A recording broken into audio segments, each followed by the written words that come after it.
శ్రీవల్లిగా హీరోయిన్గా చేసింది నేను, విలన్గా మిమ్మల్ని అందరినీ అలరిస్తా, విలన్గా మీ మైండ్ సెట్ని కొల్లగొడతా అంటున్న రష్మిక మందన.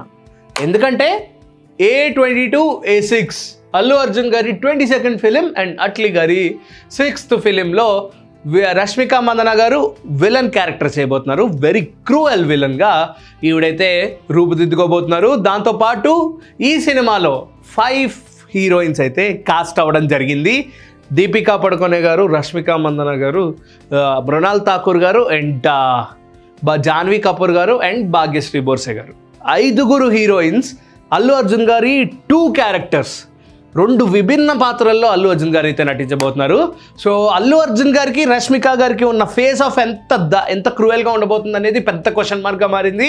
సో మీరేమనుకుంటున్నారు? రష్మిక మందన గారు పెళ్లి తర్వాత ఈ రోల్ చేస్తే ఇంకెంత బాగుంటుంది, ఇంకెంత థ్రిల్లింగ్గా ఉంటుంది అనేది నాకైతే చాలా ఎగ్జైటింగ్గా ఉంది. సో మీరేమనుకుంటున్నారో కింద అయితే కమెంట్ చేయండి.